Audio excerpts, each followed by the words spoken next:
Good day, everybody. This is Yin Yang, trying to be on time. And it's December 3rd. Morsels of a Thought number 1797. So I've been here, morning number 1797. These are consecutive days. These are days in a row for morsels of a thought of wisdom. Hopefully, that we learn the right things to do because knowing the right things to do is a form of wisdom, and then taking the magic action to do it is actually virtue. Now, one of the virtues is honesty. I'm going to read from the book of virtues today, and I'm also going to give you a political rant. It is going to be well, let me give you the political rant because you have no idea what it is. I'll do the political rant before I do that honesty part. Okay, now there are people on the internet on Substack that are giving us very interesting playbook information about how to demolish a democracy. And it's interesting because there's a 10-step playbook to it. And right now, in order to keep our democracy, everybody it has the power to block those steps. Now, I want to make you see the first 5 steps. It is from an author, I can't remember her name, on Substack. The first part of demolishing a democracy to turn it into, my point is, let's try this. And I only have 5 steps at the beginning. I haven't finished watching that video. And as you can see, I'm rushing around and not on time for anything. And I'm sick of being late for my 6:10 a.m. show. So you elect the person. Then you expand your power and pretend you have more power than you really do, which is what he did. Then you co-opt the judiciary. In other words, get the parties to really be afraid to stop him. And then you break the government. That's step 4. And then you put loyalists in. That's step 5. And there are 5 more steps that I am anxious to go watch. And I'm wanting to tell you about it because this is Words and Wisdom Wednesday. And I didn't want to wait until next week because yesterday we just ended a blackout. There was a blackout to remove commerce from the table for a week. And it happened last week, November 25th to December 2nd. And those were some of the right things to do, in my opinion, because taking the action to block the takeover of authoritarianism would be a good idea. And my morsels of a thought include this part, and I claim this is wisdom. But I'm not very wise, so I give you other people's life experiences and other people's information for morsels of a thought that we can chew on. And when we chew on it and then we do the right things, then we are committing acts of virtue. So, right now I'm going to read through people's life experiences. Look at this. Okay. For example, from the Book of Virtues, this is about honesty. This is a story about honesty. The Pied Piper of Hamelin, adapted from Joseph Jacobs. Now this is from William J. Bennett. He was in Washington State. I know one of his classmates. Anyway, this famous German legend of a broken bargain seems to be based, at least in part, on an actual occurrence. Remember our broken bargain. Old writings on the walls of some of Hamelin's houses indicate that one day in July of 1284, a piper did indeed lead some 130 children out of town, and that they were lost somehow in nearby Coppen Hill, Koppen. Some believe that outlaws kidnapped the children, while others speculate that the mysterious piper was actually recruiting youths to emigrate to Eastern Europe. The story begins from Joseph Jacobs. A very long time ago, the sleepy little town of Hamelin was invaded by rats, the likes of which had never been seen before. A commentary was written by William J. Bennett. This story starting here is from Joseph Jacobs. The awful creatures ran through the streets and swarmed over the houses. They fought the dogs and chased the cats and nibbled at babies in their cradles and hid inside pockets and made nests out of hats. It got so bad you couldn't set your foot down anywhere without hearing a squeak from beneath your heel. Well, needless to say, the mayor and the town council were at their wits' end. As they were sitting one day in the town hall, racking their poor brains and bewailing their hard fate, who should run in but the chief of police? Please, your honor, he said, there is a very strange fellow who demands to see you. He just came to town, and I don't know quite what to make of him. Show him in, said the mayor, and in he stepped. He was an odd-looking stranger, without a doubt.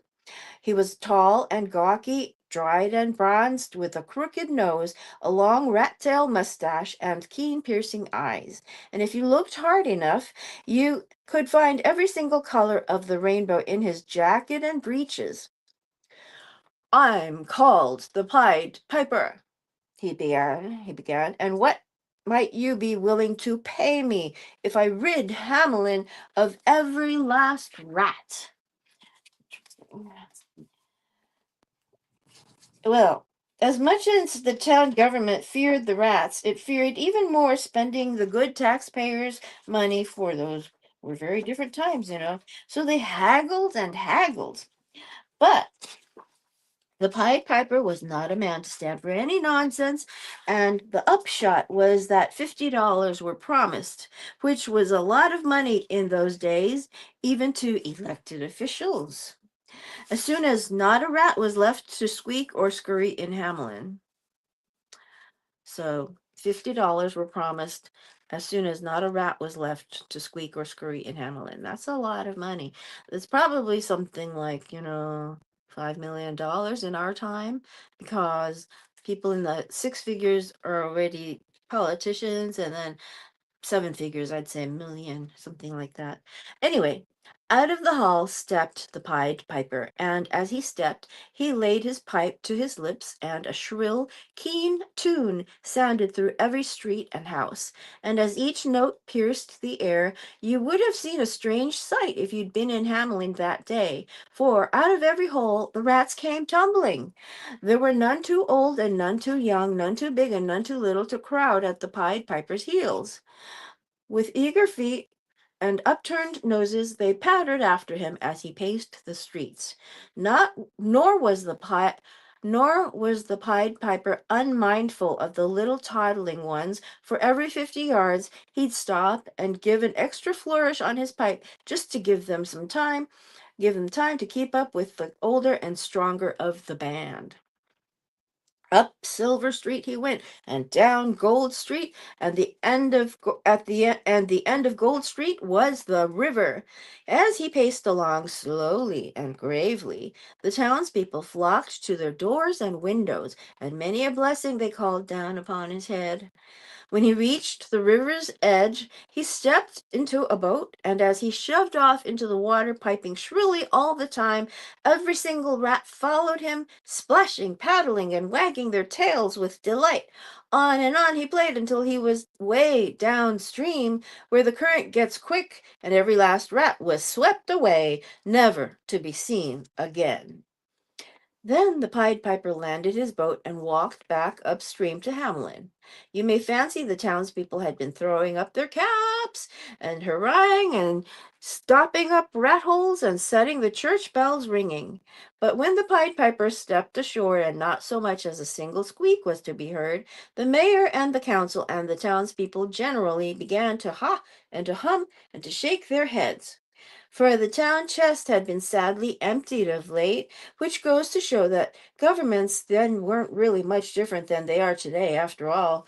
And where was the $50 to come from? And besides, the Pied Piper's job had been so easy. Just getting into a boat and playing a pipe. Why, the mayor himself could have done that if only he'd thought of it. So the mayor hawed and hummed and at last said, "Come, my good man, you see what poor folk we are. How can we manage to pay you $50? Will you not take 20? When all is said and done, it will be good pay for the trouble you've taken." So they promised him something like 5 million, and they're trying to say, "I want to give you 2 million instead." $50 is what I bargained for, said the Pied Piper shortly, and if I were you, I'd live up to my word, for I can pipe many kinds of tunes, as folks sometimes find to their cost. "Would you threaten us, you strolling vagabond?" shrieked the mayor, and at the same time he winked to the council. "The rats are dead and drowned, so you may do your worst, good man," and with that he turned upon his heel. Right now, we are reading from the Book of Virtues about honesty. This is a compilation by William J. Bennett. This story is by Joseph Jacobs. It is called The Pied Piper of Hamelin, I think. Hold on a second. Let me check it. I forgot the title. Ay, ay, ay. Come on, come on, come on, come on. Turn the page, Mary. Turn the page. Shit. Excuse me. Check mark. This was a check marked video. The Pied Piper of Hamelin. That is the correct title. Okay. "Oh, you may do your worst, good man." And with that, he turned upon his heel. "Very well," said the Pied Piper, and he smiled a quiet smile. "It's not the first time I've met a broken promise, and it won't be the last, I'm sure." He laid his pipe to his lips afresh, but now there came forth no shrill notes, as it were, of scraping and gnawing, and squeaking and scurrying. This time the tune was joyous and resonant, full of happy laughter and merry play. And as he paced down the streets of the elders, the elders mocked. But from schoolroom and playroom, from nursery and backyard, the children came running with eager glee at the Pied Piper's call. Dancing, laughing, and joining hands, the bright throng moved up Gold Street and down Silver Street, and beyond Silver Street lay the cool green forest, full of old oaks and wide-spreading beeches. Beyond the forest lay the rising hills, and when the merry parade reached the tallest of them all, a door in the earth opened, and the Pied Piper went inside, still playing his tune. All the children followed, and then the door closed. Only one little boy, who was lame and could not march as fast as the other children, did not make it to the hillside before the door shut fast. When the mayor and the town council came running, they found him wailing. "What has happened?" they cried. "I wanted to go with the other children," the child sobbed. "When the man played his pipe, it told of a beautiful land where the sun always shines and the birds always sing and the children are never ill or lame. I ran as fast as I could, but I couldn't keep up, and now they're all gone." And they were indeed. The townspeople searched high and low, and the mayor sent his deputies north, south, east, and west to find the Pied Piper. "Tell him I will give him all the gold in the town if he will only bring back the children," the mayor said. But of course, who would believe him by then? The mothers and fathers of Hamelin waited and waited, but their little ones never came back. And it's said that to this day, the people of Hamelin are careful to keep their promises, especially to strange pipers. Interesting. Now, what I wanted to read to you was about honesty because in my political rant, I'm going to say that the man who is in the White House is a criminal like person. He was really a criminal. He is also convicted of 32 counts of something bad. So we have to say that we would like our election as soon as we can get it. What happens is what they're saying that happens is that in an autocracy, there's not going to be one of the first effects is going to be that there's not going to be an election in a while. So what they did was they got him elected, and then they expanded his power, and then they co-opted the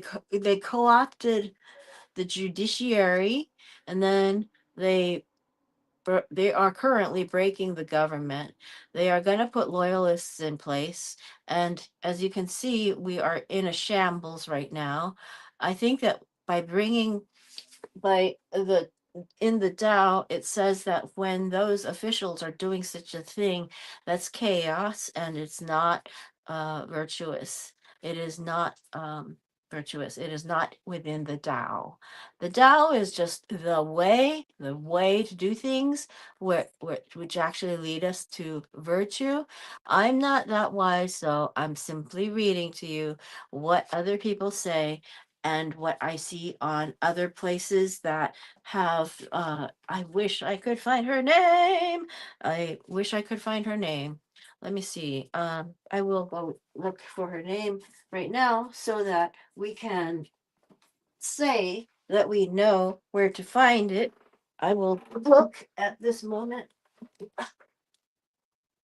Oh, oh, oh my gosh. Oh my gosh. Oh my gosh. Um, I don't think I'll be able to because it was on this phone and it was on a Substack. So if you go to Substack and you look for uh, a playbook to autocracy, I think you'll find it. I don't know how they're going to break the government, but it is breaking down. The Department of Education was very quietly dismantled a few days ago. uh, they're banning books, which is the craziest thing I've ever heard. And they're making people, well, they're separating people. I don't like it. I really don't like it. So we're going to go back to honesty here. He broke his promise. He said that he was going to bring down prices on day one.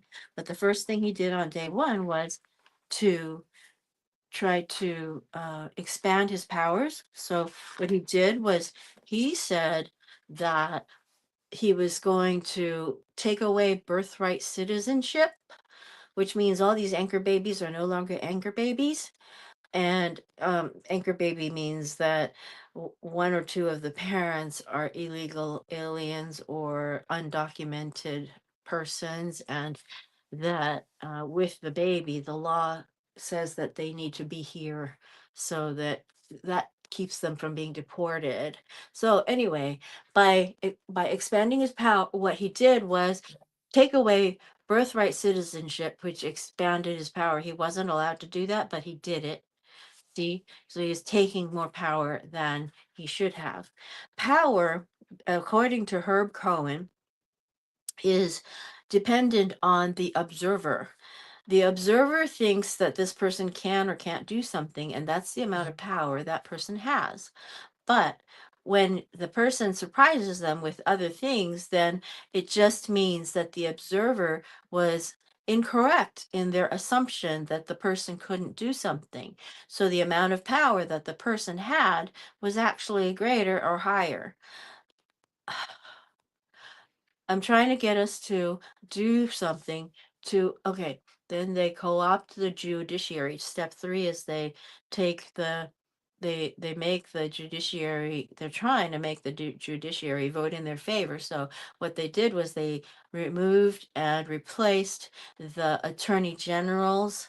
They removed and replaced some judges, and they basically replaced the Supreme Court.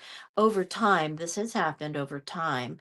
The Supreme Court, when it had a vacancy during Obama's time, the Republicans were in power, and they said that they weren't going to do anything until they made Obama a lame duck for a year.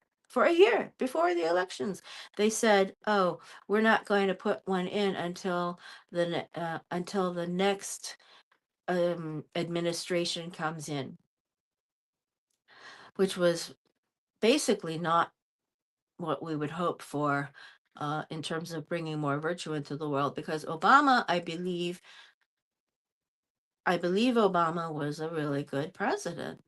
Now, morsels of a thought is where you think of some little things that I have put out to you, and I'm simply giving you what other people say and what other people do. Now, I'm going to keep on reading from Honesty.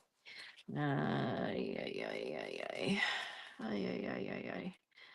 Honesty, honesty, honesty. Well, here, why don't we do this one? Work, work. The Psalm of Life. Henry Wadsworth, Henry Wadsworth Longfellow.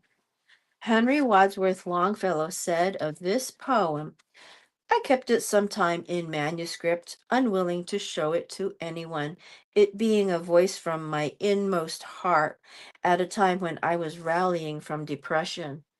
The verse reminds us that work is often the best cure for unhappiness. Another great American writer and contemporary of Longfellow, Nathaniel Hawthorne, gives the same prescription in The Scarlet Letter.